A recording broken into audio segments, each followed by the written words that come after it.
ഫേസ്ബുക്കിൽ അഡ്വർടൈസ്മെന്റ് ചെയ്യുമ്പോൾ നിങ്ങൾ എല്ലാവരും ശ്രദ്ധിച്ചിട്ടുള്ള ഒരു ബിഡ്ഡിംഗ് സ്ട്രാറ്റജി ആയിരിക്കും ഹൈസ്റ്റ് വോളിയം. ഹൈസ്റ്റ് വോളിയം എന്താണെന്ന് നിങ്ങൾക്ക് എത്ര പേർക്ക് അറിയാം?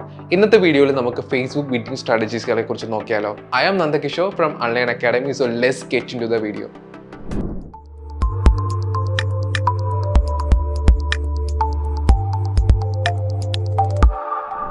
ഫേസ്ബുക്ക് ആഡ്സിൽ പ്രധാനമായും രണ്ട് ബിഡ്ഡിംഗ് സ്ട്രാറ്റജീസ് ആണ് ഉള്ളത്. ഒന്ന് ഓട്ടോമേറ്റഡും രണ്ടാമത്തത് മാനുവലും. അതിൽ ഓട്ടോമേറ്റഡ് ബിഡ്ഡിംഗ് സ്ട്രാറ്റജിയാണ് ഹയസ്റ്റ് വോളിയം. ഹയസ്റ്റ് വോളിയം എന്ന് വെച്ച് കഴിഞ്ഞാൽ ഏറ്റവും ലോവർ കോസ്റ്റിൽ ഏറ്റവും കൂടുതൽ റിസൾട്ട്സ് നിങ്ങൾക്ക് തരിക എന്നുള്ളതാണ് ഹയസ്റ്റ് വോളിയം കൊണ്ട് ഉദ്ദേശിക്കുന്നത്.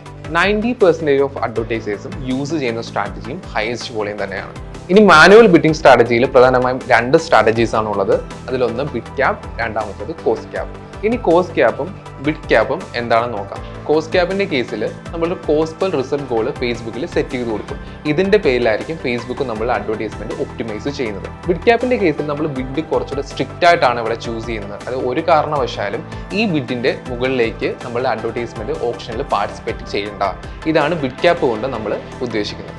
ഫേസ്ബുക്കിൽ ഏതൊക്കെ ബിഡ്ഡിംഗ് സ്ട്രാറ്റജി ഉണ്ടെന്ന് നിങ്ങൾ നോക്കിയാലോ. ഇനി ഏത് ബിഡ്ഡിംഗ് സ്ട്രാറ്റജി നിങ്ങൾ യൂസ് ചെയ്യണം എന്ന് നോക്കിയാലോ. നിങ്ങളൊരു ബിഗിനർ അഡ്വർടൈസർ ആണെങ്കിൽ നിങ്ങളുടെ ഏറ്റവും ബെസ്റ്റ് ആയിട്ടുള്ള ഓപ്ഷൻ എന്ന് പറയുന്നത് ഹയസ്റ്റ് വോളിയം ആണ്. കാരണം നിങ്ങൾ കോസ്റ്റ് ക്യാപ്പോ ബിഡ് ക്യാപ്പോ ചൂസ് ചെയ്ത് കഴിഞ്ഞ് കഴിഞ്ഞാൽ നിങ്ങൾ തീർച്ചയായിട്ടും ഒരു കോസ്റ്റ് പെർ റിസൾട്ട് ഗോൾ അവിടെ സെറ്റ് ചെയ്ത് കൊടുക്കണം.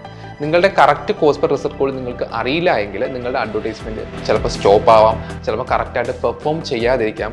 അതുകൊണ്ട് ബിഗിനിങ് സ്റ്റേജിൽ ഹയസ്റ്റ് വോളിയം ചൂസ് ചെയ്യുന്നതായിരിക്കും ബെറ്റർ. കാരണം ഹയസ്റ്റ് വോളിയം ഒരു ഓട്ടോമേറ്റഡ് സ്ട്രാറ്റജിയാണ്. അപ്പോൾ ഇത് ചൂസ് ചെയ്യുന്നത് വഴി ഫേസ്ബുക്ക് തന്നെയായിരിക്കും നിങ്ങളുടെ ബിഡ് എല്ലാം സെറ്റ് ചെയ്യുന്നത്. ഈ ഒരു അഡ്വർടൈസ്മെന്റ് കുറച്ച് നാൾ ഹയസ്റ്റ് വോളിയം വെച്ച് നിങ്ങൾ റൺ ചെയ്തതിന് ശേഷം എത്രത്തോളമാണ് നിങ്ങളുടെ കോസ്റ്റ് പെർ റിസൾട്ട് വരുന്നതെന്ന് നോക്കിയതിന് ശേഷം മാത്രം കോസ്റ്റ് ക്യാപ്പിലേക്കോ ബിഡ് ക്യാപ്പിലേക്കോ പോവുക. ഹയസ്റ്റ് വോളിയം നിങ്ങൾ റൺ ചെയ്തതിന് ശേഷം കോസ്റ്റ് പെർ റിസൾട്ട് ചൂസ് ചെയ്യുന്നതായിരിക്കും ബെറ്റർ. കാരണം ഞാൻ പറഞ്ഞല്ലോ, കോസ്റ്റ് പെർ റിസൾട്ട് എന്ന് പറയുന്നത് കുറച്ചുകൂടെ ഫ്ലെക്സിബിൾ ആയിട്ടുള്ള ഒരു സ്ട്രാറ്റജിയാണ്. പക്ഷേ ബിഡ് ക്യാപ്പ് സ്ട്രിക്റ്റ് ആണ്. ചില സമയത്ത് നിങ്ങൾ അഡ്വർടൈസ്മെന്റ് റൺ ചെയ്യുന്ന സമയത്ത് നിങ്ങളുടെ കോസ്റ്റ് വളരെയധികം ഇൻക്രീസ് ആവാനുള്ള ചാൻസ് ഉണ്ട്. അതേപോലെ കോസ്റ്റ് ഫ്ലെക്സിബിൾ ആവാനുള്ള ചാൻസും ഉണ്ട്. അപ്പോൾ ഇതൊക്കെ കൺട്രോൾ ചെയ്യുന്നതിന് വേണ്ടി നമ്മൾ കോസ്റ്റ് പെർ റിസൾട്ട് അറിയാമെങ്കിൽ കോസ്റ്റ് ക്യാപ്പോ ബിഡ് ക്യാപ്പോ ചൂസ് ചെയ്യുന്നത് ബെറ്റർ ആയിരിക്കും. ഇതുവഴി നിങ്ങളുടെ അഡ്വർടൈസ്മെന്റ് ഫ്ലെക്സിബിലിറ്റി നിങ്ങൾക്ക് കൺട്രോൾ ചെയ്യാൻ പറ്റും. ഈ ഒരു വീഡിയോ നിങ്ങൾക്ക് ഇഷ്ടപ്പെട്ടു എന്ന് വിചാരിക്കുന്നു. For more related content please subscribe our channel.